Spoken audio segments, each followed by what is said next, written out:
From Alaska Teen Media Institute, I'm Charlie Grote. This is Zoom Room, a youth-produced podcast where we zoom into a different theme or topic through interviews and conversations relevant to us, the youth of Alaska. James Dommek Jr. is an Inupiaq podcaster, documentary filmmaker, and storyteller, originally from Kotzebue, Alaska. He's best known for his true crime podcast, Midnight Sun, which he also adapted into a series on Hulu called Blood and Myth. While he is known for these dark stories of crime and violence, Dommek Jr. decided to show another side of himself and his ancestry at an event called Inupiaq Joy. It was held at the Nave in Anchorage on May 20th. The show started off with a performance from the Ilakus Dance Group before Dommek Jr. took the stage for an evening of comedy and storytelling. He told 4 stories that were from his great-grandfather Palangun, who missionaries renamed Paul Monroe. Palangun was one of the last great Inupiaq storytellers, and he preserved these stories in collaboration with anthropologist Edwin S. in the 1970s. Following the event, Dommek Jr. stopped by the ATMI studio to talk about Inupiaq Joy. ATMI producer Nathan Pobiego spoke with him about what went into the event, his great-grandfather, and how breaking rules led him to success. But before we get into the interview, let's hear one of Dommek Jr.'s great-grandfather's stories as told at Inupiaq Joy.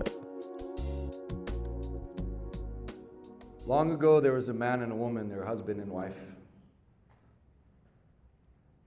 And they lived where the star is right there, ceiling point. And normally people didn't live there. That was just a kind of a hunting place. Normally people lived where the red is at Sisolak and in Kotzebue. But they liked to live away from other people. And one day, the man went hunting by himself. He was out by himself, and he caught a fat bull caribou. And so he decided, you know what, I'm here. He pulled up next to a little lake. He made a fire, and he gorged himself. He ate so much of this fat bull caribou that he slipped himself into food coma, and eventually he fell asleep. And can we just take a side pause and just, is Shaq on every commercial now, or is it just me? I was legally obligated to include him in this production, but shout out Big Diesel, Shaq Diesel. Big fat bull caribou ate himself to sleep. He's dead asleep. He's asleep. Out of nowhere, his buddy shows up. And he sees him sleeping, and his buddy thinks, you know what? You know what time it is? He's got an idea. I got an idea right now.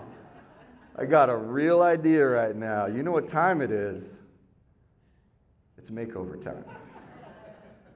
So he sneaks up to his buddy who's sleeping, and he fixes his hair all pretty, and he gets some of the caribou fat, and he puts it on his lips and makes it look like lip gloss. And he takes one of the sticks that has the charcoal from the fire, and he draws chin tattoos like our women have. And then he goes and he hides in the grass, and he waits for his buddy to wake up. And when his buddy wakes up, it's the glow it's the glow up of the century. His balls to the walls pretty, and he doesn't even know it. And so he ate all the caribou, and he's really full, and so he woke up and he's really thirsty. And so what does he do? He goes down to the lake to drink some water. But when he looks into the lake, he sees a reflection, and he goes, well, what do we have here? Dang, girl. What's your name? he started saying, well, what do we have here? And he thought, you know what? Hold that thought. I'll be right back. So he ran back to his house. He ran as fast as he could. He was all dolled up. He didn't know. He gets to his house. His wife goes, what's going on? And he goes, you're just jealous of me that I have friends and that I do things, and I'm going to go and do my thing. You stay here. And she's like, what is going on? And so he runs back fast. And when he gets back to the lake, he says, well, where were we? He sees himself in the water, and what do we got here? And so he sees in the water, and he goes, maybe this woman is a magical woman. Maybe she's in the water. I need to get in the water. That's why she's not. So he jumps in the water. And he jumps in the water, and he's swimming towards her, and he's reaching for her, but he's noticing something strange. The more he reaches for her, the more she fades away. And I know that sounds like a Nickelback lyric, but it's not. It's what happened in this story. The more he reached for her, the more she faded away until she was all the way gone. He was swimming in the water, splashing around. She disappeared. She was gone. So he's sitting there all confused. And then from behind him, he hears a familiar laugh in the bushes. And he gets pissed because he knows who that is. And so he gets his stuff and he chases his buddy, telling him, I'm going to kill you. How dare you make me chase myself? I can't believe you made me hit on myself. What kind of friend does that? And so the story goes, they chase each other, and the only way his friend could get away is if he jumped in his kayak and paddled away. He had to, so.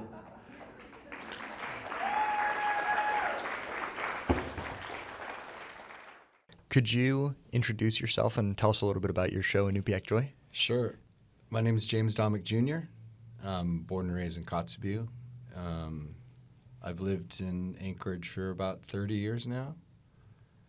And I decided to put on this show mainly for me. I kind of made it for me. I haven't seen anybody else really do a combination storytelling and dancing kind of night, just kind of like randomly as like a show, not some sort of cultural performance, is more like for us and how it used to be. And so I thought I'd give it a try and see if people would even be interested, and people were, so it's pretty cool.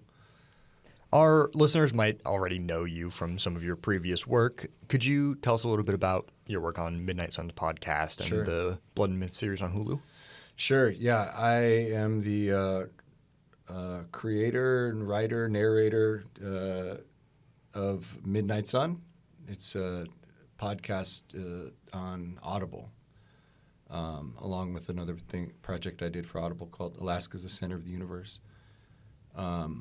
So it was 2019 when Midnight Sun came out, and we were working on it for a couple of years before that. So 2017, 2019 was in production of putting together my first ever podcast, and I didn't know the rules, and so I think I broke a lot of the rules, but I ended up with something really unique.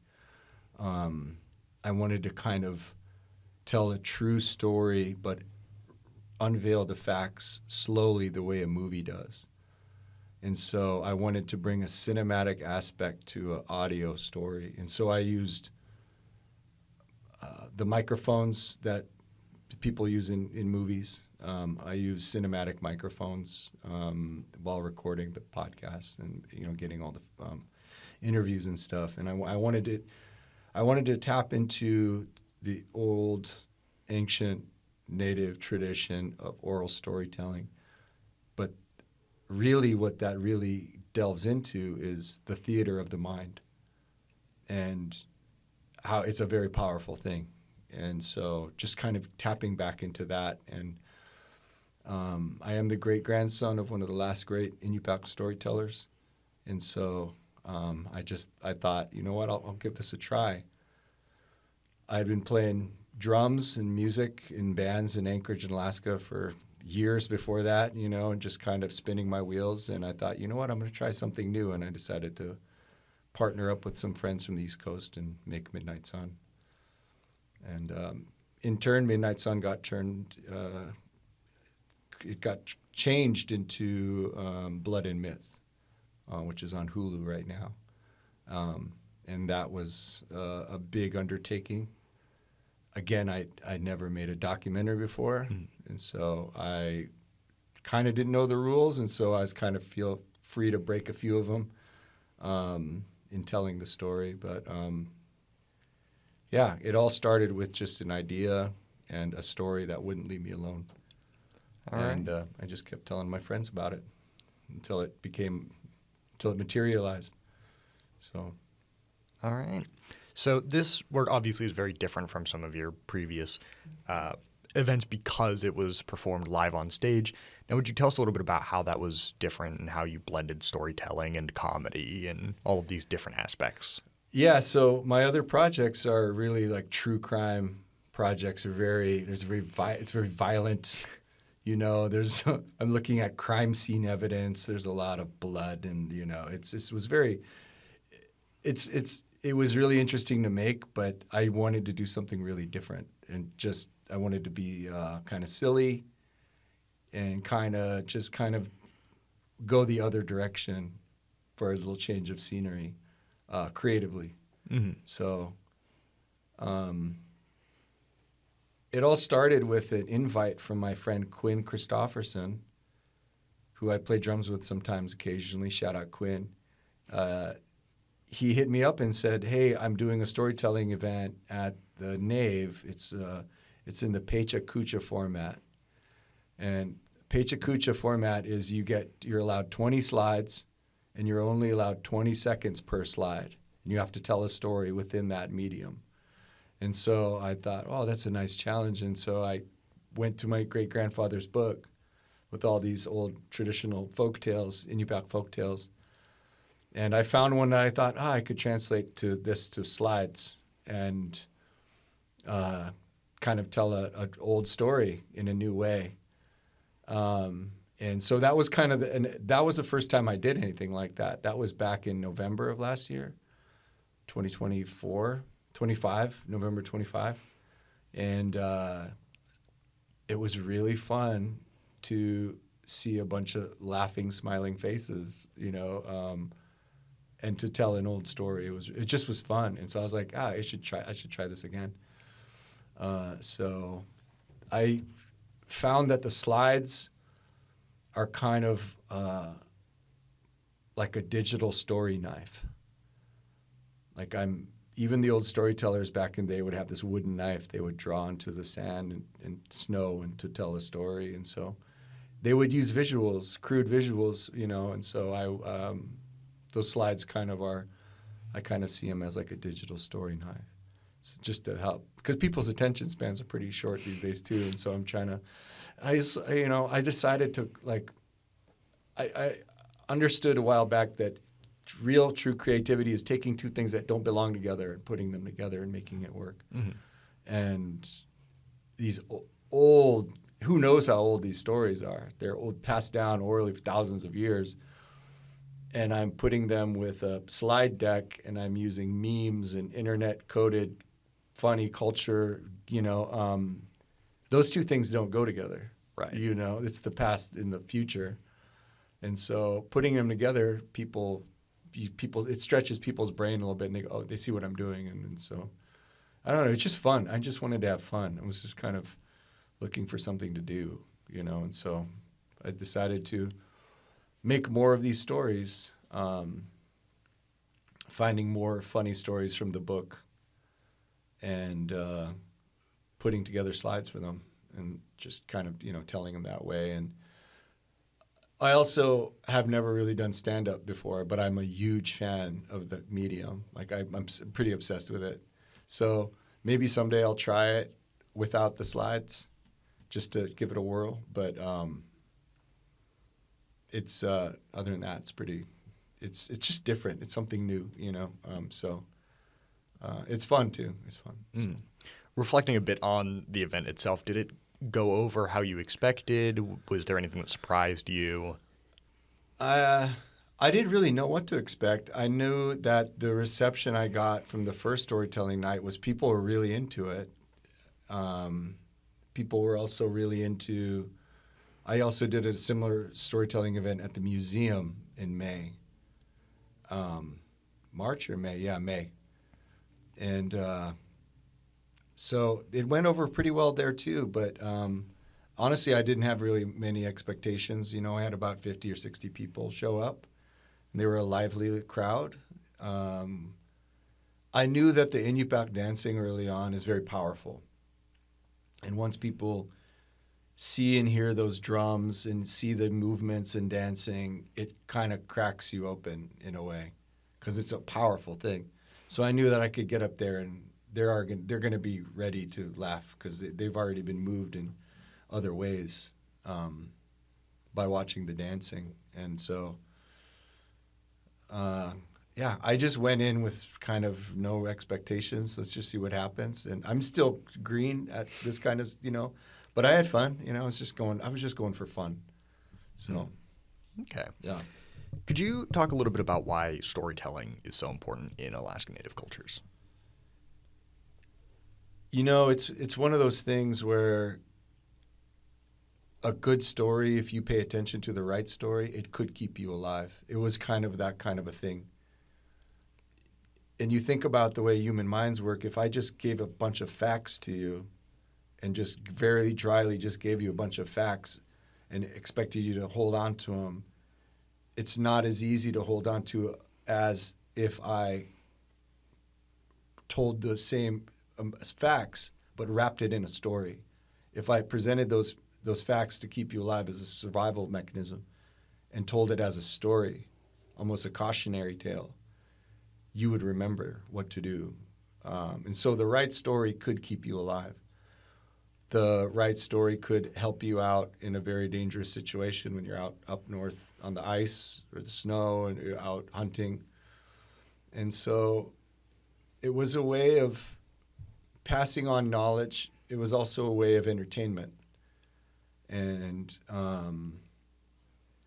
I saw that there was a lot of people in the Alaska Native community who were big on language revitalization, singing and drumming and dancing. There was a resurgence, kind of a renaissance of that.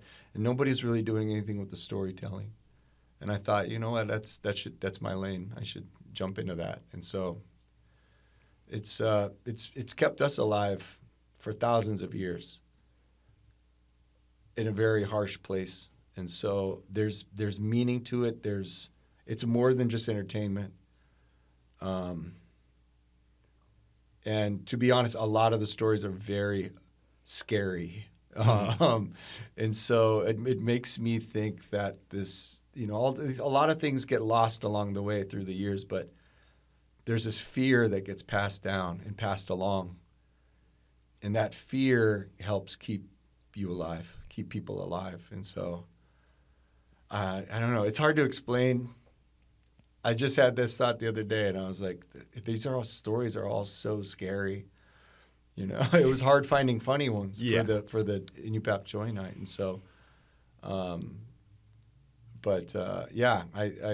enjoy it. I think it's part of our culture and part of, Alaska's history, is these stories. Some of these old stories. And every culture, every tribe, every group in Alaska had stories. And it's just a matter of who's trying to remember them or keep them going, keep them alive. So, yeah. On that exact topic, sharing your great-grandfather's stories, what does it mean that he was one of the last great Inupiaq storytellers? He was sought after. He would be invited to neighboring villages because he was very entertaining. There was no Netflix, there was no Hulu. We were Hulu. We were Netflix. And so their subscription would be like, hey, send the dog team to the next village and go get that guy, bring him here. We'll feed him for a week, and he'll tell us stories, scary ones, funny ones, interesting ones. And so, you know, I never met him. He died well before I was born. He barely spoke English. He barely. He was only fluent in Inupiaq, and but I think he understood the value of putting down these stories and documenting them in a book. I think he was aware of the value, and so that's why he spent all that time telling this anthropologist all these stories. And so, yeah, I'm just trying to. It's like a family business at this point, I think. And so. Mm-hmm. From your presentation, it's very clear how telling stories has changed over time. Would you say that the stories themselves have changed in any way? A little bit. I think that every storyteller changes a few things here or there. You know, but essentially the bones of the story they're the same. Mm. How you get there, everybody kind of arrives there a little bit differently. Some people come in from this angle, but the bones of the story are usually all like every beat in the stories I was telling at the Nave. That's all from the stories, and so there's a very big emphasis, and you have to tell the stories correctly, as they were told to you, and so the medium changes, I think. You know, I'm telling them with slides. I'm telling them with other and I'm going for the funny parts, but the stories themselves remain. And if you do it right, they will stay the same for the next couple hundred years, until the next person picks it up. So, all right, yeah. You talk about the importance of humor in Inupiaq culture. Why do you think that's so important? It's a very valued part of our culture, and I think it's a very misunderstood part of our culture. I think when the missionaries came, they couldn't make much sense of why we were laughing and joking all the time. But it's very much part of the culture, and we just live in a harsh environment, very unforgiving environment. And back in the day, it was dark, for 9 months of the year. Mm. And so keeping things light, keeping things funny, teasing, always going for the joke, always, having a gallows humor kind of a situation, it helps get through some of the things that you would have to get through. I told the story the night at the Nave, but the day before the Nave, I picked up one of my friends from the airport. He's one of my hunting buddies. And he had just got off of the ice in Utqiagvik. He was whaling. And I said, "How you doing?" He goes, "I'm good, but my sides hurt. My stomach really hurts." And I said, "From like working so hard, whaling, He's like, "No, from laughing. Because it's a bunch of guys in tents on the ice, on the edge of the ice, and you're waiting for the whales. And it has there's a similar camaraderie that happens with soldiers, I think, with people in bands. Anytime you get a group of guys together like that and put them in a stressful situation, it's going to be funny. It's going to be laughs. Mm-hmm. And so, especially up north, and especially with Inupiaq hunters. And so that's actually one of my favorite parts of hunting, is being able to hang with the guys and just laugh. Like, it's one of the hardest I think I've laughed in a long time is when I'm out there. But it's a very revered part of the culture. If you are funny and you are light and you keep things light, people will invite you to places. They'll invite you to to eat, to go hunting with them, to go fishing with them, to just to hang out, and which is nice. So it's just, I recognized it as a big part of the culture early on because I'm not even the funniest person in my family. Like I have some cousins who have made people like pee themselves. You know, like you'll never hear it, but you'll never see. You know, they live they'll never do it in front of people, but they are the funniest people that I know. So I don't know. It's just a tough place. You know, Kotzebue is a tough town. It's especially in the 90s. It was like a really a brawling town. Like a lot of fights. And so if you were funny, it was a different kind of way of being tough. You could roast them, you know. You could use your words, and some people didn't like that as much, you know. And so it was a way of almost like protecting yourself as well. It's just it's a very big part of the culture. It's one of the parts that kind of got lost along the way, but it's starting to come back around. And so, we'll see where it goes. I hope get to do more of this stuff. When you say lost along the way, what do you mean by that? There was just a lot of the culture lost during the transition. You know, when you ask yourself, which tribe out of all the 500, 600 tribes in the United States, which tribe was the very last tribe to have contact with the West? And the answer is Inupiaq people, my tribe, my people. It's because of where we lived. The whaling ships couldn't get to where we were because of ice. And so we didn't get contact until the late 1800s.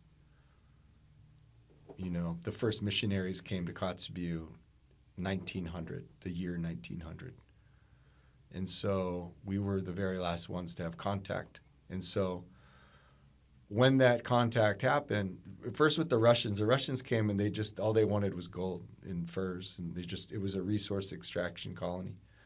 When the Americans came, it was different, and they brought their missionaries, and a lot got changed along the way. Things happened really fast, and I always tell people that my people, it feels like they went through a time machine, really fast. From the first contact happening and so, a lot got lost along the way, just with the exposure and it's colonization, it's forced assimilation. Things got lost along the way. So.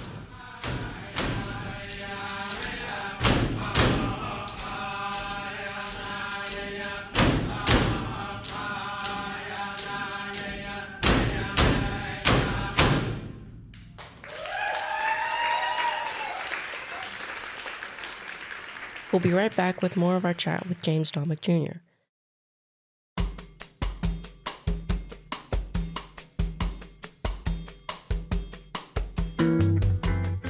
Alaska Teen Media elevates youth voices alongside podcasting. We produce videos and PSAs for local organizations, offer media skills training, and provide a safe space in our studio where all youth are welcome.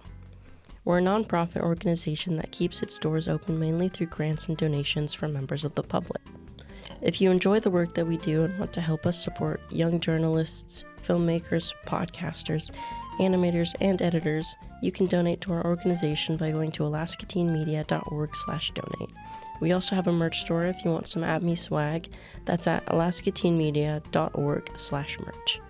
Let's hear another story from James Dommek Jr. at the Inupiaq Joy event. This one is called The Indian Boy. For this one, I really want to set the scene because this one I think really calls for it. You have to imagine this little cabin, this little house in Notak, little wood stove, there's probably a kerosene light. They're at a table. On one side of the table is this white anthropologist with his pen and a pad. On the other side of the table is my great-grandfather who doesn't speak English. And he's telling stories in Inupiaq, and in between them is the translator. And so for this next story, I'm going to read it out loud. You can close your eyes if you want, but imagine I'm the translator between my great-grandfather and this anthropologist. So This next story is called The Indian Boy. An Indian boy lived in a village on a river. He had a bow and arrow and always shot with it. One time he went with his bow and arrow away farther from the village. He saw an eagle sitting on the ground and got close. The eagle wasn't scared of him. It didn't fly. When the boy got real close, he saw that its wing was broken. He took the eagle home and tied up its wing. He had it for a pet. The eagle got better and started moving its wings. Then it started flying around. Sometimes he would fly and not come back for a few days. Then it would come back. Finally, one time it never came home. One day the boy was paddling downstream in a little boat. He had only one paddle. He noticed a waterfall a little way ahead. He tried to turn back, but the paddle broke. He started going towards the waterfall. When he got real close, he looked around and saw the eagle coming towards him. The boy got up in the boat and waited. The eagle got close and stretched its legs out. The boy grabbed them. The eagle flew with him and put him down on the riverbank. That eagle knew his master. That's why he came to save that boy's life after the boy had saved his life. The boy had a dog, and when he came home, the dog was glad to see him. The end.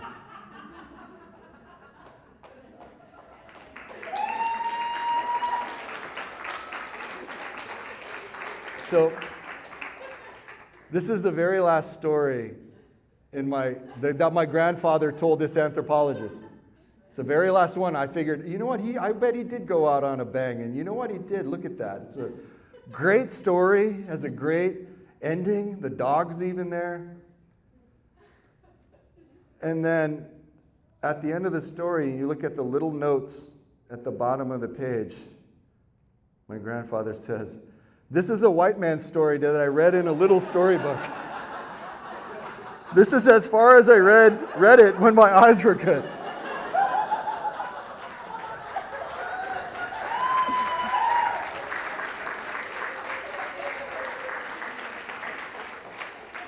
This is a white man's story that I read in a little storybook. This is as far as I read it when my eyes were good. So my great-grandfather knew that he had to mess with this guy a little bit. And the anthropologist clapped back, and he wrote after that note, "I have not analyzed this tale because it is not an Eskimo in origin. Had Paul not told me the source, I would have not thought the story out of place in this collection." So that means if my great-grandfather didn't tell him that he was from a little book he read him, he would have included it. And this would have been like Inupiaq legend. The last time I told this story and read this out loud, someone came up to me after and said, "You know, I think I read that book when I was little. I think it's one of those Golden House books." And I was like, "Yeah, I think you're right." Yeah, so I guess Grandpa Palangun did know a little bit of English and was messing with him. But yeah, thank you all so much. That's the 4 stories. 4 stories.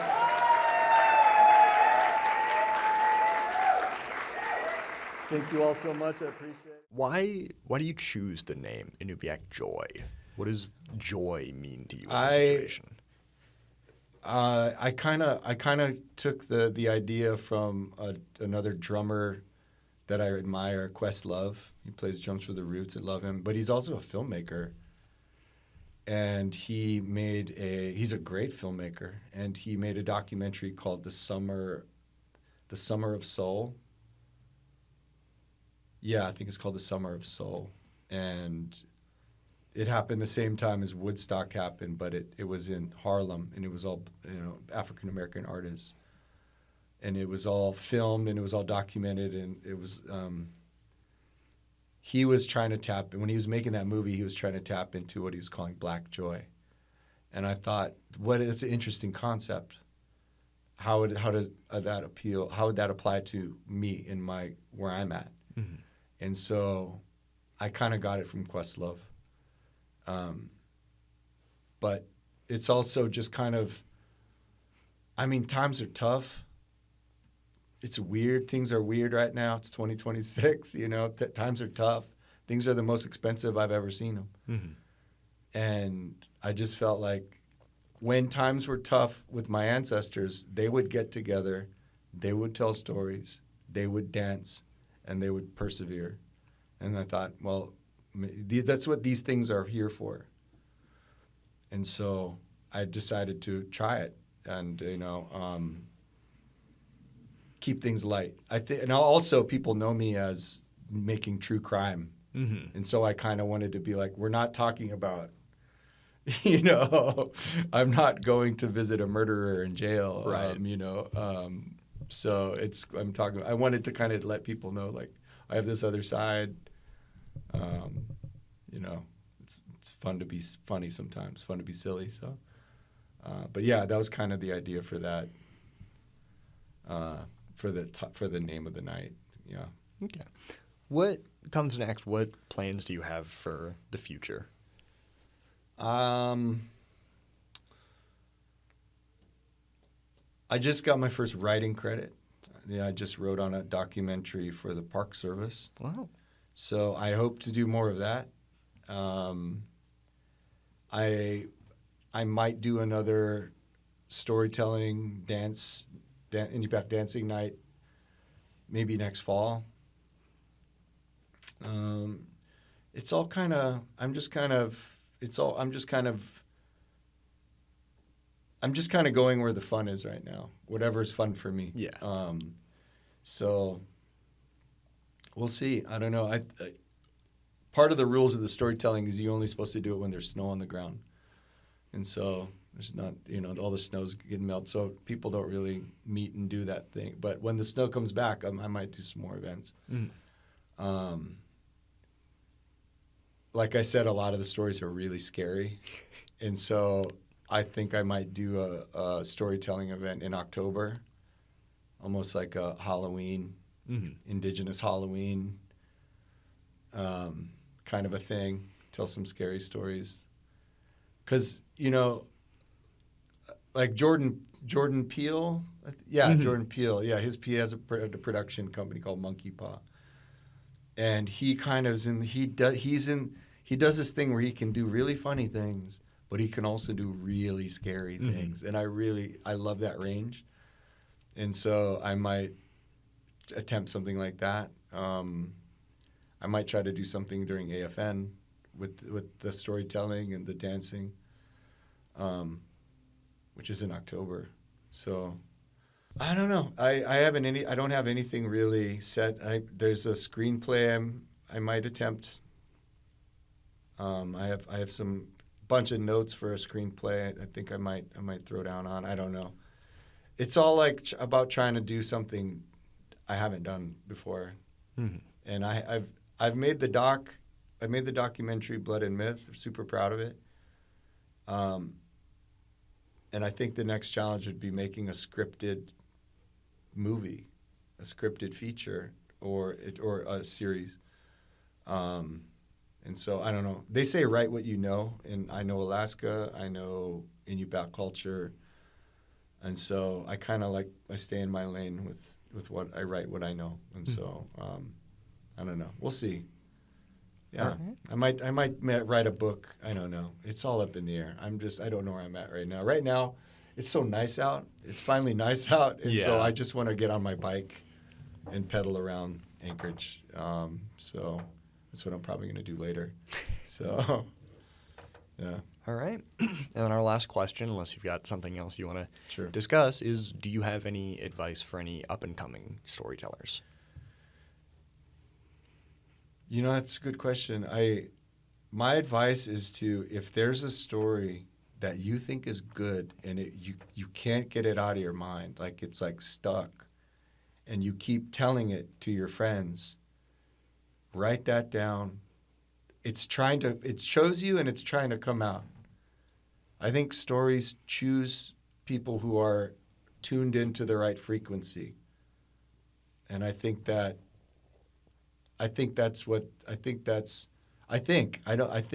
my experience. But I think you have to be open, you have to be ready, and if there's a story that you're really obsessed with, dive all the way in.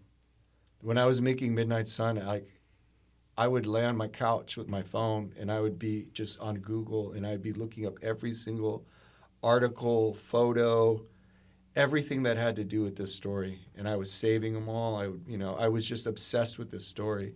So find a story you're obsessed with, and it'll come out. Your passion for the story will transfer to whatever medium, to the audio, to the video. My other advice is I think, like people say, in order to be a good writer, you have to be a good reader. And I think in order to be a good storyteller, you have to listen to, really look at the other way, look at the ways people who tell stories masterfully, study them.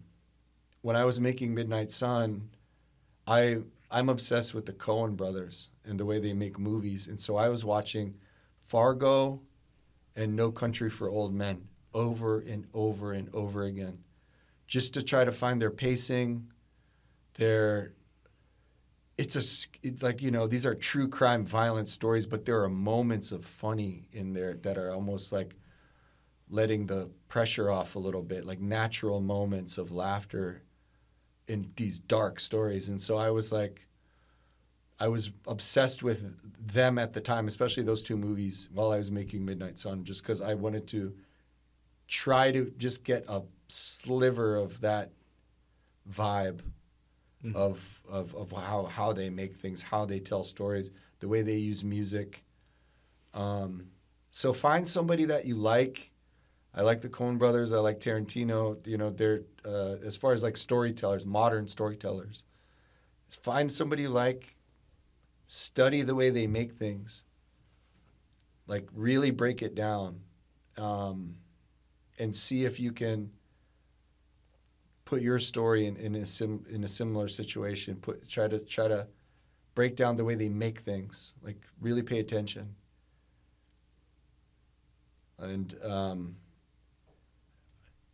And if you're into native storytelling, like really just try to find as many old stories that you know, read them, and just tell them. Tell them to friends, tell them to your kids, tell them to... The more you tell them, the more you remember them. And so I think that's a big one. I think also recording them. The voice memo app on the phone is really good for recording. So if you have an idea, you tell a story, use your voice memo on your phone. You can capture it. You can share it. But the more you tell them, the more you remember them, the more they'll live. And I think you just have to be open to receiving a story. If it really is meant for you, it will hound you. Mm-hmm. And you will have a feeling that if you don't tell it, you will regret it the rest of your life. If you have that feeling, make that story. Because it's trying to come out. So that's what I would say. All right. Thank you so much. It's been a pleasure. Right on. Thank you. You've been listening to Zoom Room, a production of Alaska Teen Media Institute. This episode was edited by Kyle Smith and Carter Vermeyer. Video production by Xander Eaton, Logan Earhart, and Deacon Lawrence. Alaska Teen Media Institute is based in Anchorage, Alaska. We would like to acknowledge the Dena'ina people whose land we work on. This episode was made possible with funding from Rasmussen Foundation through the Arts and Education Fund, administered by the Alaska State Council on the Arts. With additional support from the Atwood Foundation, the views expressed in this program do not necessarily represent the views of our sponsors. Thanks to our listeners who contribute to our programs and help us leverage additional funds and grants. If you'd like to support the youth voices in Alaska and help keep our podcast going, you can go to alaskateenmedia.org/donate. You can also help out by subscribing to, rating, or writing a review of our podcast on Apple Podcasts. Every little bit helps us get our stories out there. Follow us on Facebook and Instagram for all sorts of updates. For Alaska Teen Media Institute, I'm Charlie Grout. Thanks for listening.